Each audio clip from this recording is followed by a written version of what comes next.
Morning all. Okay, let's have a look at what happened yesterday. The instructive theme, I think I'm trying to develop the eye of the tiger, so I'm going to call that the theme, and so let's have a brief chat about that. Why? I think blitz chess and bullet chess is all about conditioning and playing routine moves. If you play routine moves in a long time limit, you've got one game a day, you miss out on lots and lots of opportunities at each and every turn. What you might think is obvious recaptures, for example, obvious looking moves or very, very tempting moves. It's up to you to really make that choice. If there are other legal moves available, you know, the other avenues can be explored, you know, systematically, and that can, you know, even cost the game, as I found out, you know, in round 2. I thought it was an obvious recapture, one which I wouldn't think twice, I guess, in bullet or blitz or 5 minute, and you know, sometimes you need to make use of those exceptional cases, especially against very strong players on very long time limits. So every move is packed with opportunities, and I asked my only fellow candidate master at the tournament about this, and he kind of said, you know, he thinks of Marlon Brando, you know, who sort of memorizes what he needs to memorize, but then tries to sort of apply it as though he had a blank canvas. So he sort of puts it on top of a blank canvas when he actually acts it. And I feel bad not remembering his name instantly. Okay, I'll write it in the comments of this video when I look it up. But so, you know, I chatted to other people in the tournament about this, you know, this bad blitz habit and conditioning, and but it's important, I think, for me to, you know, I pride myself, you know, looking at details at least in club level games, which are at least not 5 minute games, you know, to try and appreciate all the little details until I think everything's exhausted. But the real enemy of this whole idea of looking for exceptions, looking for finesses, nuances in the position, I think is in one word: routine. When you think you've seen a routine or something, and then you're taking away your choice, your opportunity to do something quite special with the position, a special sort of move. Now, I'm thankful that in this game there was a critical moment where I didn't play a routine capture, as you'll see. So I call this the eye of the tiger, and really I'm talking about longer time limits and making sure you make the most out of every opportunity on every move. Don't fall into this routine trap of looking and thinking you're forced to do anything. You're not. You've got the time to 2 hours for 40 moves, then 30. It's a long time for a game. So I was only playing a 1950 though. It wasn't a real test of metal yet, but he's a good player, I thought. You know, to a large extent, and he hasn't played that many FIDE 8 games, so I needed to win this for sure to be able to play stronger players like today. So I'm on a hiding for nothing. So I'm on 2 out of 3 though, so positive score at the moment. On board 20 today now against Cox, but this was yesterday's game. So E4, so I played the French defence, which I'm already comfortable actually after move 1. I'm more comfortable playing black, much more comfortable than playing white. I'm thinking of playing 1 E3 today actually, or 1 C4, treating it as if it's a reverse Sicilian, forgetting it's actually called the English opening. But I think I'd rather play in reverse with a tempo up, or at least have that psychology, because I'm so comfortable with the black pieces. So I think I need to take a black piece, you know, the psychology of playing black, but just maybe apply it in reverse as white. So anyway, okay, waffling aside, it's early in the morning here, it's 8 o'clock, you know, I don't know what I'm doing up anyway. So D5, so he plays the advanced variation, so I play C5, all good so far, but the next decision's kind of critical actually, believe it or not, because do I play knight C6 or bishop D7? You see, in the Jacobian lecture at Gibraltar, he mentioned about a CD, a Queen B6 and a quick Bishop B5. The idea of CD is to stop the C4 gambit line. Now if I want to do that, obviously I can't do that with knight C6. So I had to think about that even at this stage, you know, knight C6 or this or Bishop D7. I chose for knight C6. Now the reason for my biased choice is I like later Bishop D7 being described as a high-class waiting move from Juve. So the whole point of the system to play Bishop D7. But the other point is, if I play Knight G7 and A3 and B4 is played, I don't mind this idea of the gambit, testing that out in a longer game. That works exceptionally well in 5-minute games. And I know 5-minute is not the greatest platform, but it did seem to guarantee in virtually every 5-minute game lots of counterplay if I did play B6 later. So I was happy with this idea.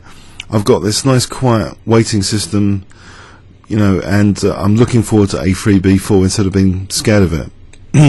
But anyway, he plays knight F3, so I play my quiet waiting move, which I think you've introduced. Bishop D3 and now knight G7. All good so far, but his next move is theoretically a blunder. It's not a played move in this position, or not much, I would imagine, because it's obviously leaving B2 to be a target, and D4 is also vulnerable. There's no trap if I did try and win a pawn. Whoops, because there's no Bishop B5 at the end. If I try and take knight D4, Queen D4, Bishop B5, there's no, because of the quiet waiting move actually did something that stops that kind of thing. So Queen B6, it looks as though I'm winning a pawn, and maybe I should have. But this A4, the last thing I wanted against a lower rated player is to give any form of initiative or dynamic compensation. I wanted to stop all the dynamism dead in the tracks. I wanted to play a quiet positional game, quiet strategic crush. That's all I wanted. I didn't want to go chasing after material if it meant dynamic compensation. And of course I'm very tempted with Queen B2 here, looking at knight D2, Queen C3, 2 pawns up. But later, you know, I was looking at, you know, maybe C4s, and then it started to occur to me, you know, maybe Bishop C4 takes and knight C4 and knight D6, and I started seeing some ghosts here. And then even later after that, I started seeing, actually, Queen B2, hold on a sec. He's got Rook A3 there. And if I play a move like C4, that's not in the spirit of the French. But otherwise, you know, maybe Rook B3 and there's a bit of unpleasant counterplay. Do I really want to lock down the position just because I've snagged the B pawn? So, but taking the B pawn is the computer choice, and I guess it's the way to punish white here.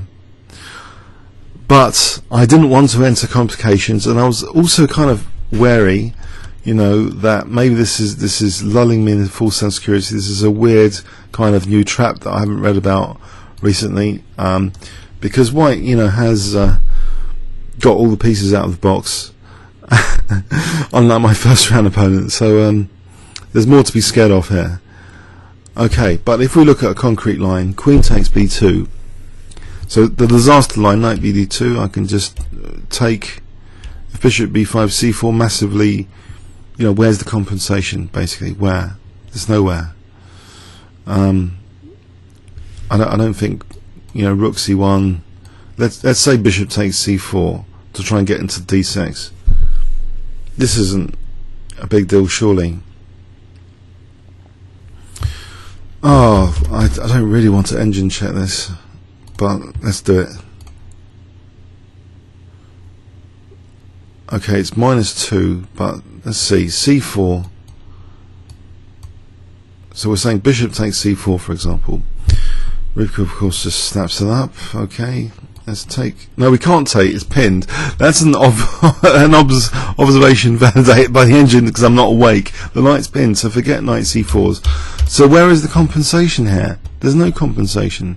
So in this position, I can even play apparently Queen D3 or Queen A5 quite safely. There's nothing to fear. So there's nothing to fear at all in that line. Any other? But Rook A3 is the one I was a bit concerned about. And here it's only -0.93, less than a pawn. And the move recommended is now becoming C4 as the top recommending move, which is a bit worrying. So say bishop c1, and this is what I saw, and was partly why I rejected this continuation, because I don't like locking my position down like this. You know, give white a free hand on the king side later if he moves the knight. Now say which actually is a bit like this other system I prepared for an IM last year in the first round, but I did get smashed in that game. But say queen b6. Let's imagine queen b6. So castles. I mean, I haven't carried on developing. I'm breaking my own principles of not developing, just grabbing a pawn. But obviously there might be a case for it here. But even so, this kind of position starts to look, you know, as if white might have good compensation. The rook might even be able to swing later. You never know. So I didn't want to do that. I didn't want to be materialistic. Engine off. Okay. I know it's surprising, but I played c4.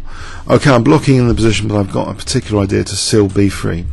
Now the reason for this is I once played Michael Adams in a juniors tournament years and years back, and we played a friendly game, and he completely strangled all my counterplay by playing for this queenside blockade, and I was so impressed at the time. I always remember that game, so I thought, I can try that here. So knight a5, getting a stranglehold on b3. The thing is, white liberated quite quickly now, b4, and white's technically better according to the old engine. But I'm carrying on with my light square blockade plan. I'm going to get a rook on that c file, start putting pressure on that c pawn. So queen f3, a very tactical move actually. So he's not playing like f4, might have g6, or maybe even consider something else. Queen f3, pieces before pawns it seems. But the idea is nice, it's to rip open this diagonal. But it's costly though. So I protect the pawn anyway. I don't want to play particularly f6 because maybe takes, and later, you know, this diagonal might be dangerous. Don't want to open up lines. Again, this is the policy that I want to avoid complications against a lower rated player. Maybe generate complications against higher rated players. So in other words, try to get you want to increase the risk of incalculability when you're playing, say, because then you'll be, it's basic Heffalump strategy. You want to try and get them into a position which they're confused by rather than they're totally comfortable with. But against lower rated players, you know, it's, if you can just positionally outplay them without any risk, you know, it's basically reducing risk. So I just wanted to keep, you know, stuff closed and just play strategically. But he's wanting to open things up, and he sacks a pawn now. So c4, he goes a pawn down, but I think I must take this pawn, and I must take it with this pawn rather than knight to get this bishop on this nice diagonal, protect b7, maybe a counter attack against the king. So I took. So knight e4, I pin knight. I think I'm better here, but I've got some liabilities. This knight's a bit out. You know, you can start putting a battery on it, bishop and queen. Do I really want to create more weaknesses? There's a nice pin there to exploit, you know, queen a5. So I start some prophylaxis, king a8, to be able to play b6 if necessary. But after bishop d2, there's something stronger. I just play rook d5. And I'm getting pleased because I'm getting battery against d4, double up rooks. So f4, I've got a choice here though. Do I want to play g6 or f5? Maybe f5 is dangerous. But first, I can force white to do something like this pawn. I play rook fd8, so he protects the pawn. But now, so I've released his battery and intensified my battery. So battery versus battery. Okay, so is f5 a threat here? Well, I find something sneakier than g6 because I want to. The problem with g6, you know, knight d2. I thought he just wins this pawn, and I've crippled my ability to later play f5 because there's always, you know, it's more difficult then, and I've created more weaknesses on the king side. I don't like moving pawns that much. Just create permanent weaknesses. You know, try and avoid it if you can, to keep flexibility in the position. Okay, so on that note of keeping flexibility and more pressure, in fact, I intensify two batteries here with this next move. Queen d7, treble battery on the d pawn, double battery on the a pawn with one move. So, but the knight can be interfered with here, which is the purpose of his next move, knight c5. So he's using that control of c5 to interfere with my knight's protection. But I have a good idea now, which I did sort of realise before playing this, that I can sack a pawn. I'm looking for a positional sacrifice to try and emphasise my trump cards. What are my trump cards? Possession of the d file, pressure on the diagonal. How can I emphasise these? I can sack this c pawn to try and get a rook to the 7th. So knight b3. Took on c4, now knight d2. And I think I'm getting back in the game. Rybka starts liking my position as well at this point. Okay, so bishop takes d2, and do I play an automatic recapture? So here's where the eye of the tiger is very important. If I give you 10 seconds, what would you play here with black? So white's just captured your knight. So the blitz players amongst you, do you just automatically think rook takes d2? It looks tasty, rook on the 7th, attacking g2. I'll just play rook takes d2. Is that your automatic reaction? Click reaction, like that you must play rook takes d2? Okay, 10 seconds starting from now.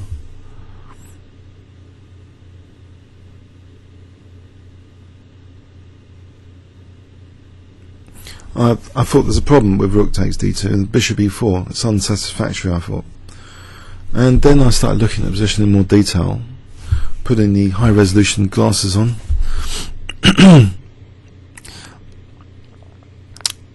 So looking at the tiny finesses of the position, trying to learn from my round 2 game, I thought rook d4 first. Unless he's going to sack his queen with queen d4, of course that has to be factored in.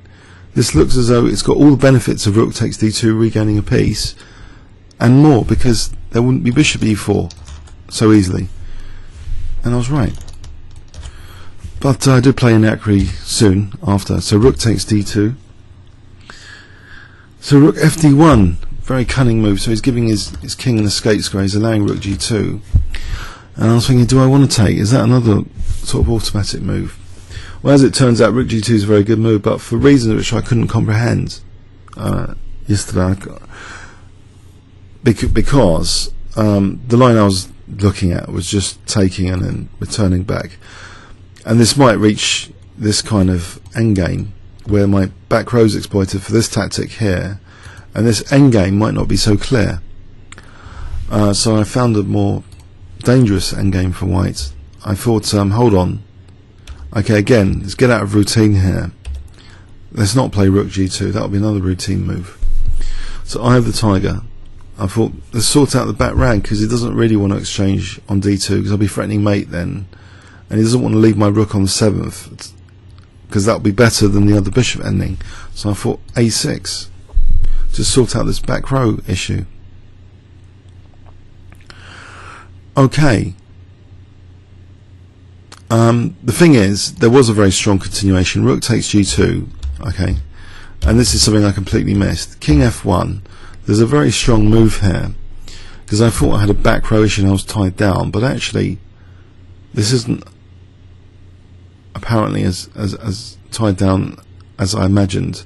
There's an entry point here into white's position which wasn't available maybe before. That rook on the 7th can be maintained there with that bishop, so it just needs another friend to carry on the attack, and that's possible in this position. I wonder if you can spot it. It's a Rybka move. If I give you 10 seconds here.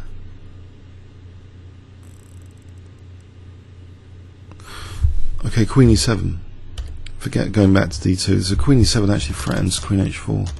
It's quite crushing. Even rook takes, queen takes. The queen's just ready to roll with queen h4. Apparently this is very, very strong. So for example, takes queen h4,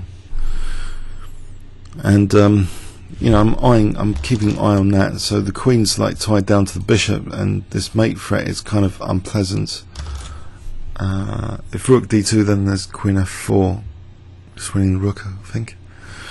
Okay, so anyway, of course I didn't see that. Anyway, I should have maybe, but no. So we're in for a long grind.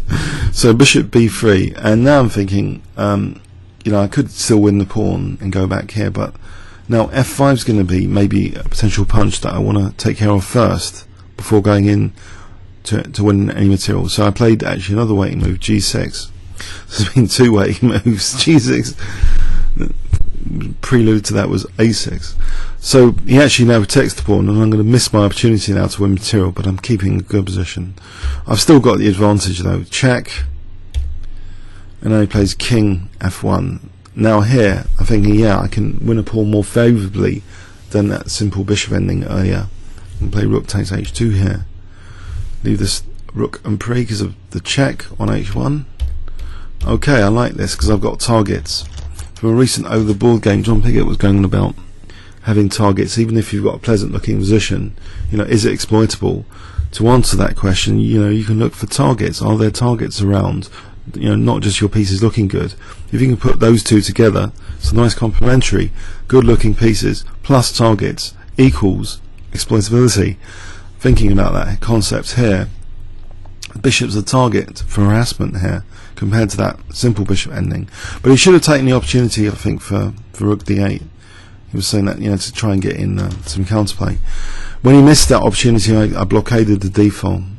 Well, after first flinging in the check to restrain the king. Nice to restrain the king, because if I can get my king active somehow, you know, maybe walk my king later.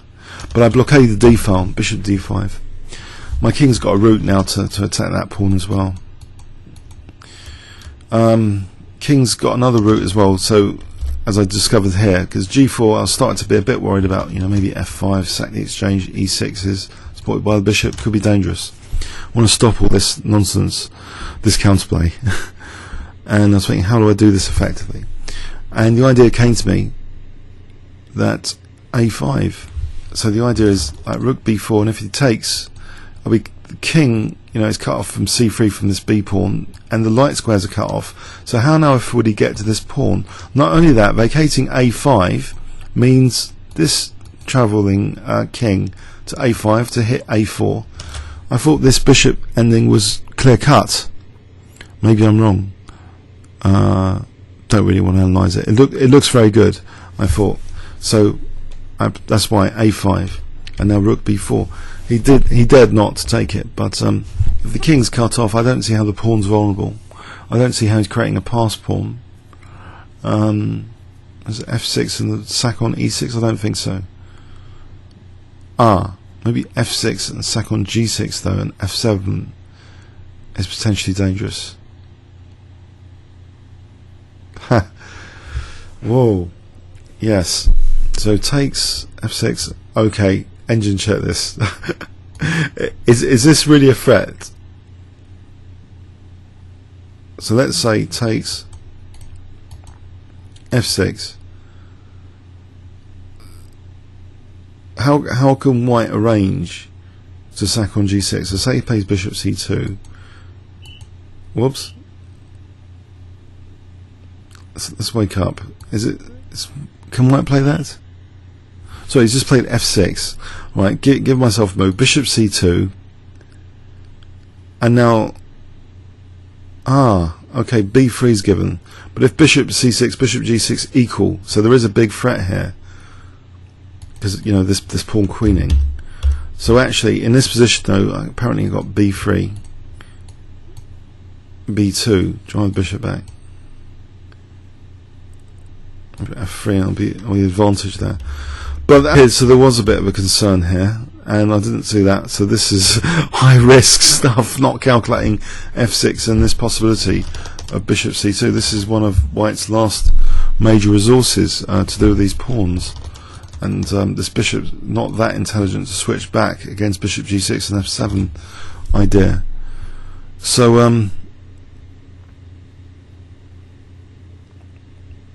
okay, so it's bad for white here. Engine off. So rook d2 blunders another pawn actually because of check, and it's awkward because if rook e2 there's rook takes g4. I've just blocked his bishop in, so I've nabbed another pawn, and so I'm going to be 3 pawns up now after this because he's sacking a pawn to damage my structure. Okay, but I don't mind because I'm going to win this pawn as well. So I'm in pawn munching mode. Okay, so I've munched pawn after pawn after pawn. So I'm currently 4 pawns up. Now 3 pawns up after he takes that. But again, going to be 4 pawns up because I'm going to win a4. So I don't have to worry about him queening any pawns now. He hasn't got any. Okay, so I can resist that. Okay, so rook h2. Got to get my pawn rolling now. The path is set with rook b4. Dark square strategy as well for reduced tactical vulnerabilities. Bishop's on light square. Bishop d3, and I suddenly thought, hold on a sec, there's one last trick here. If I get my pawn to a2 and he munches this, and he can come back and he can victimize this poor pawn with first, getting a rook to a1, then get his bishop to c4, and so say I lost that one and this one. Imagine I lost those two, then it might be tricky. I didn't want it to be tricky. How to cut down the trickiness of this to make it simple? Okay.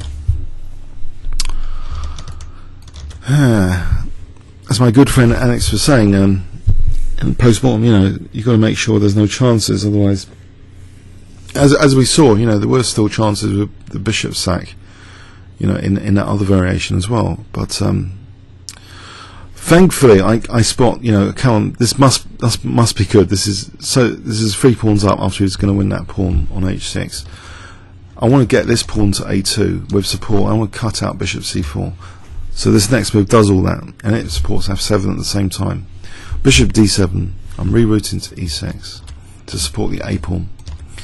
So he takes bishop e6. The road is now clearer. Rook h5. Okay, there might be some swinging of the rook over here, so I'll get my king to support the a5 square just in case first. And now we're ready to roll. So bishop d5, start rolling the pawn forward. a3, a2, and here actually he had enough. I've got a simple idea now of check and rook a5. If king f4 is bishop d5, it's looking pretty clear cut that I'm winning this finally. So he resigned here. Let's have a look at this game in overview and summary.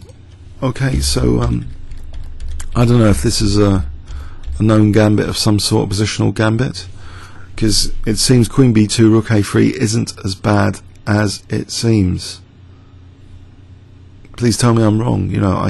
I just don't think it's that bad for white, because c4 is not a move a French defence player really wants to play. But I played it here under my own conditions of not winning the pawn, just trying to seal these light squares.